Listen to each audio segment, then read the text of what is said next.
November 12th, 2019. It was a quiet Tuesday night in Oak Ridge Mall. The escalators had long stopped humming. The food court was dark, chairs stacked, and only the sound of a janitor's mop echoed down the corridors. But at 3:12 a.m., a call came through to local dispatch. The voice on the other end was shaken. "Please, you need to come quick. Dressing room 17. Something's wrong." What officers would find that night inside a locked dressing room would change the course of an investigation, raise questions still whispered today, and leave a community wondering how the truth could stay hidden behind a single door. The victim was Isabella Morgan, known as Bella to her friends, 24 years old, full of life, a fashion stylist who worked tirelessly chasing dreams bigger than the small town she grew up in. She had a smile that made her clients feel beautiful and friends who swore she could light up a room. But on this night, Bella's light was extinguished in a place meant for privacy, not tragedy. Now, before we move further, I want you to think about this. Why would a young woman, after hours, enter a dressing room alone? Who else knew she was there? And why, despite the cameras installed throughout the mall, do 17 minutes of security footage vanish from the timeline surrounding her last moments? In the hours before her death, Bella texted a friend that she felt uneasy. She wrote, "Something doesn't feel right tonight." What did she mean? Was it paranoia? Or did she sense the presence of someone she knew, maybe even trusted, watching her? When police entered the dressing room, they found no forced entry, no signs of struggle on the outside. Inside, though, clothes were scattered across the floor, one mirror cracked, her phone on the ground with the screen shattered. To many, this looked like a stage scene, almost too chaotic, too deliberate. And here's where the story begins to twist. According to records, Bella's phone made one outgoing call just 60 seconds before the 911 dispatcher picked up. But the number she dialed has never been revealed to the public. Was it an attempt to reach a friend? A desperate call for help? Or was something else entirely? This case has been called many things: an accident, a robbery gone wrong, even an elaborate setup. But nothing ever quite fits. Witnesses changed their stories. Mall staff reported hearing noises they later retracted. And a co-worker close to Bella, when interviewed, hesitated at one crucial question before simply saying, "No comment." Tonight, we'll examine the contradictions, the evidence overlooked, and the moments caught on tape that should have answered everything, but only deepened the mystery. But before we unravel what investigators found, let me ask you this. If you were a detective standing in that room for the first time, what would you notice first? The broken mirror, the scattered clothes, or the silence that lingered? And if you were Bella, who would you have trust enough to walk into that dressing room with after midnight? These are not questions for drama. They're questions that may hold the key to understanding what happened that night. For years later, the dressing room remains closed off to the public, but the questions still open wide. Tonight, we'll reconstruct Bella's last day, minute by minute. We'll revisit the 911 call, study the vanished footage, and hear the testimonies that broke under pressure. Because what happened in dressing room 17 was not just an isolated tragedy. It left ripples for her family, her friends, and a justice system that may never close this case fully.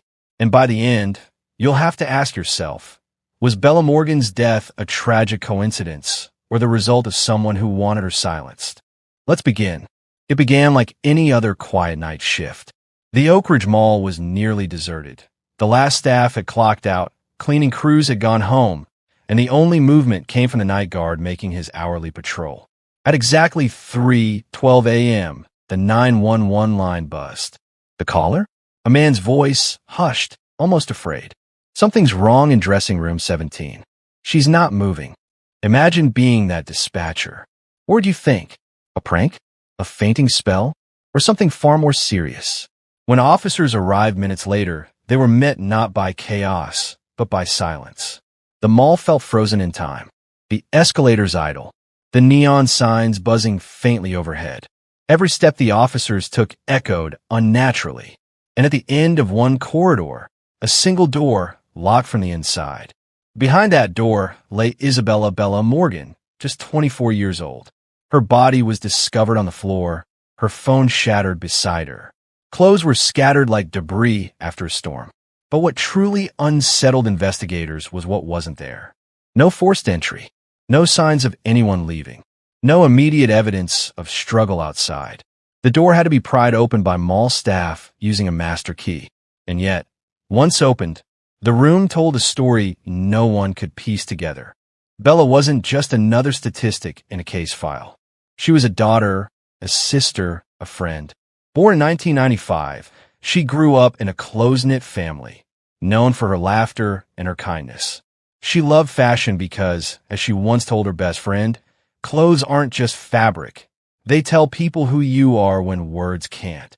Friends say Bella had an energy about her, the kind that made people feel safe, even seen, which is what makes her death all the more haunting. Imagine someone you know, a sibling, a friend, heading into work one evening and never coming home. Imagine the unanswered phone calls, the sudden knock on the door from officers in uniform. Bella's family lived that reality. As we tell her story, I ask you to keep one thing in mind. This isn't just a mystery.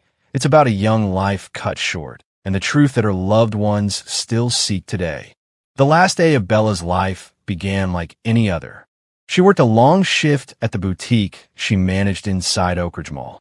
Around 9:45 p.m., she was seen chatting with a coworker, laughing, her usual self. At 10:12, mall cameras captured her walking toward the food court, grabbing a coffee from the last open stand. But then things shift. Around 11:27 p.m., Bella sent a text to her roommate. Something feels off tonight. Don't wait up for me. What did she mean?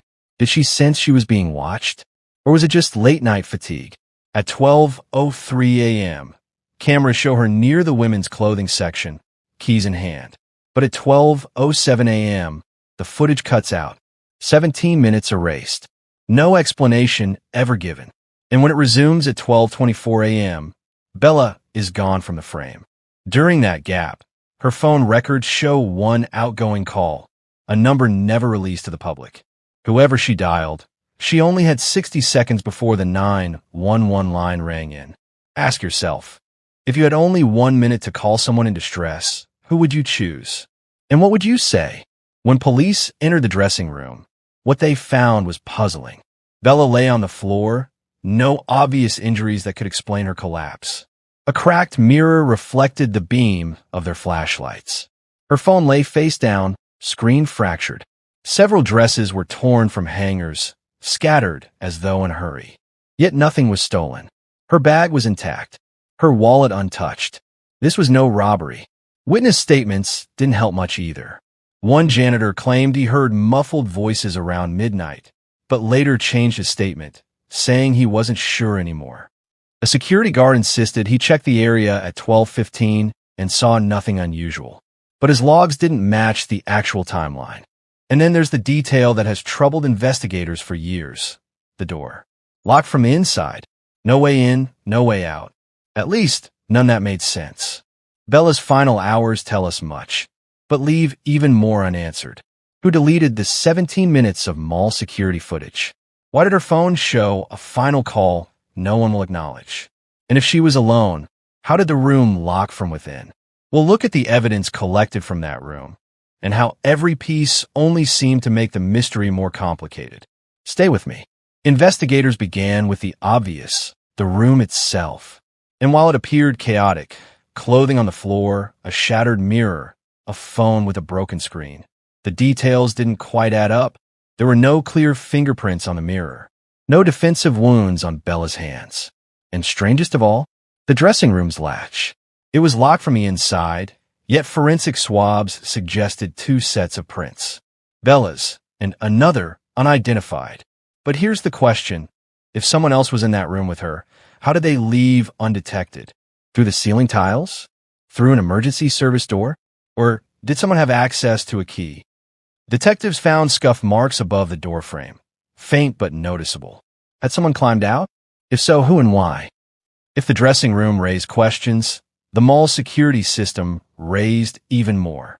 When detectives requested the tapes, they discovered 17 minutes missing from just past midnight, the very window of Bella's last confirmed movements. IT specialists later confirmed the footage wasn't corrupted by accident. It was deliberately erased. Someone with access to the system had intervened. Bella's phone also told a partial story. She had called one number at 3:11 a.m., moments before the 911 call. But that number? Sealed in court records, never released publicly. So I'll ask you, if you had just 60 seconds left to reach someone, who would you call? A loved one? A friend? Or the very person you feared most? First, police looked to Bella's past. Her ex-boyfriend, Daniel Cross, had a turbulent history with her. They had broken up 3 months earlier, but text messages showed he had tried contacting her repeatedly in the days leading up to her death. He told detectives he was at home the night Bella died, but cell tower pings placed his phone within a mile of the mall around midnight. He denied being near Oak Ridge, but the data told another story. Then there was Emily Carter, Bella's co-worker. According to staff, she was the last person seen speaking with Bella before midnight. She told police their conversation was casual, friendly. But in her second interview, Emily admitted they had argued earlier that week. About what? Investigators never disclosed. And finally, the night security guard, Michael Lane. He was the first to respond to the scene, and the man whose voice was on that chilling 911 call. But here's the complication. His written logs didn't match camera timestamps.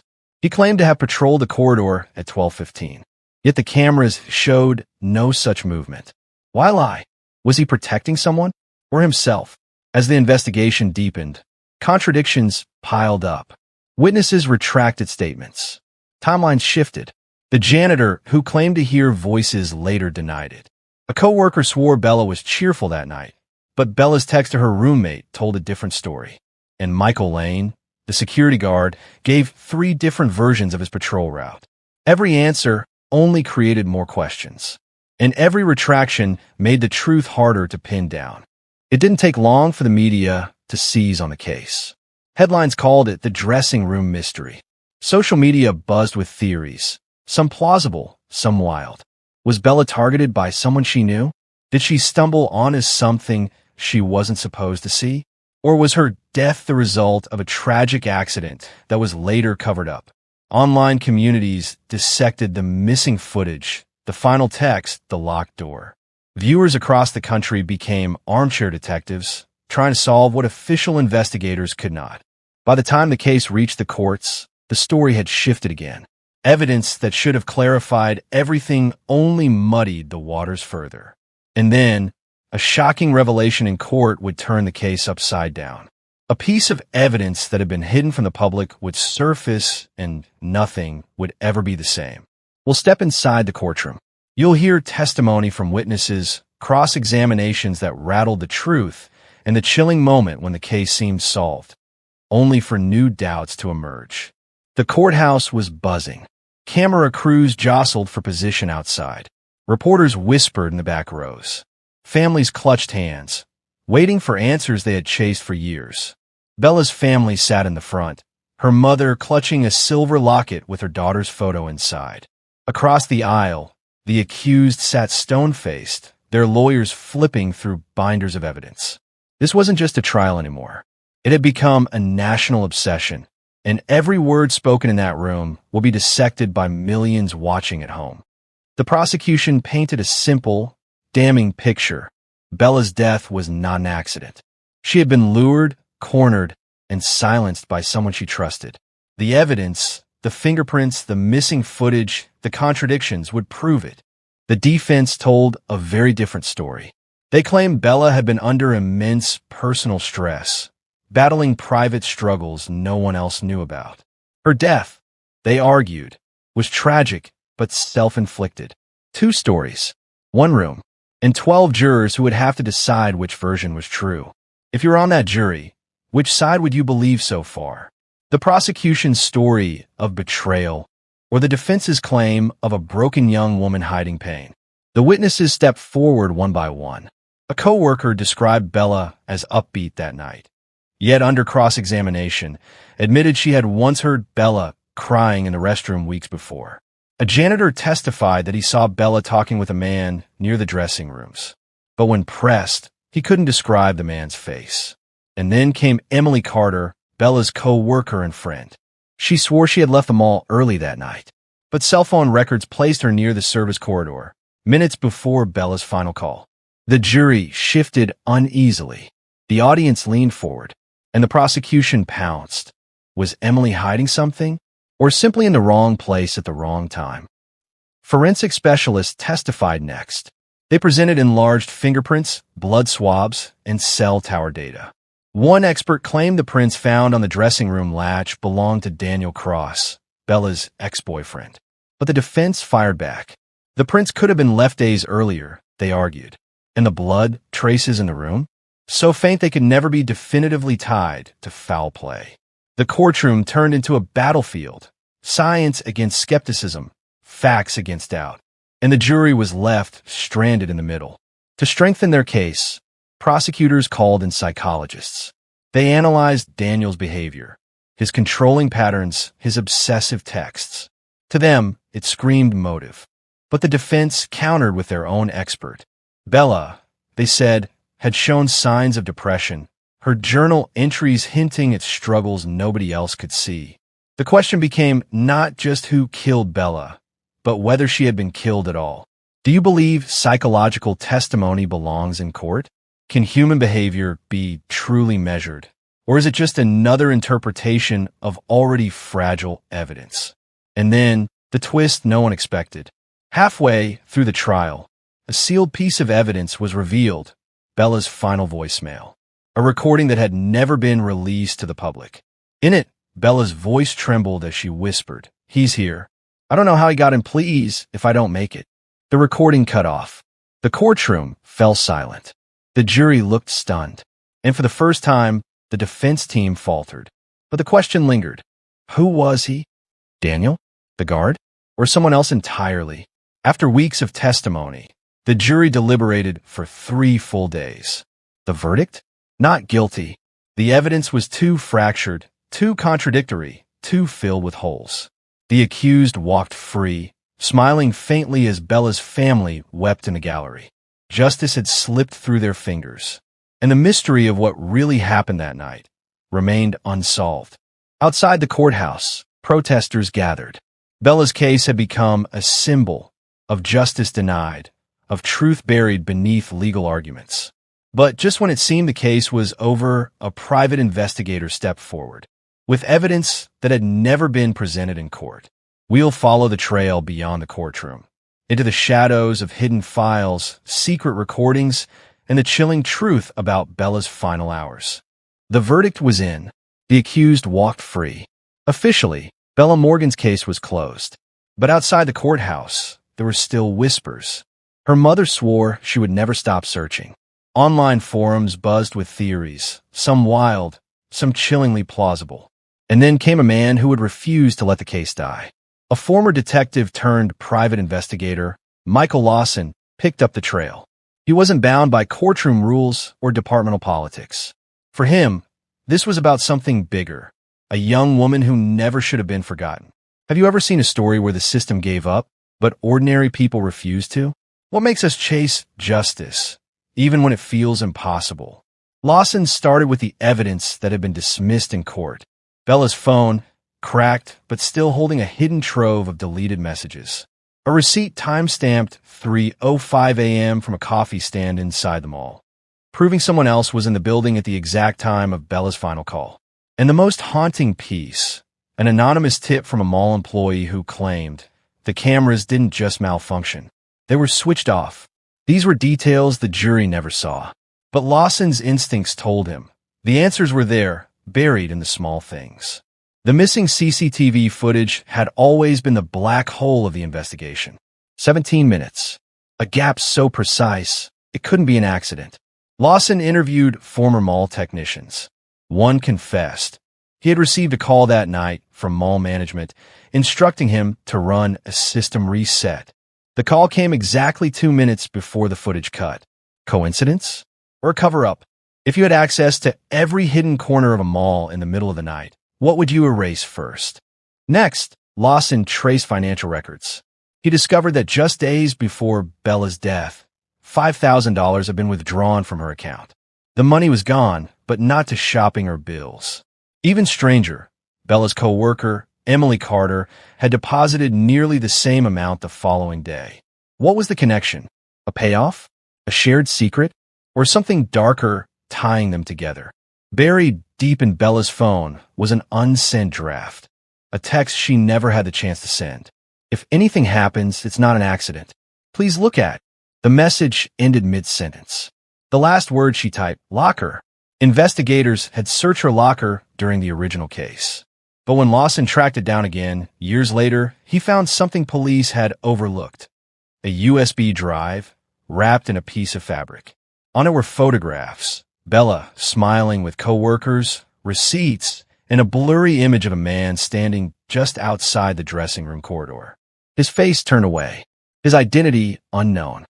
The breakthrough came not from files, but from a man who had stayed silent for too long. A retired security guard agreed to meet Lawson at a diner on the edge of town. Over coffee, his hands shaking, he whispered, Bella saw something she wasn't supposed to. That night wasn't about her. She was in the wrong place at the wrong time. He wouldn't say more, but the implication was chilling. Bella's death wasn't personal. It was collateral. Piece by piece, Lawson began to suspect the dressing room wasn't the true crime scene. Behind the mall's shiny storefronts were hidden spaces, staffed corridors, unmarked service elevators, and an underground loading dock where security cameras never reached. Bella had wandered too close to something and paid the price. But what exactly had she seen? A secret meeting? An exchange?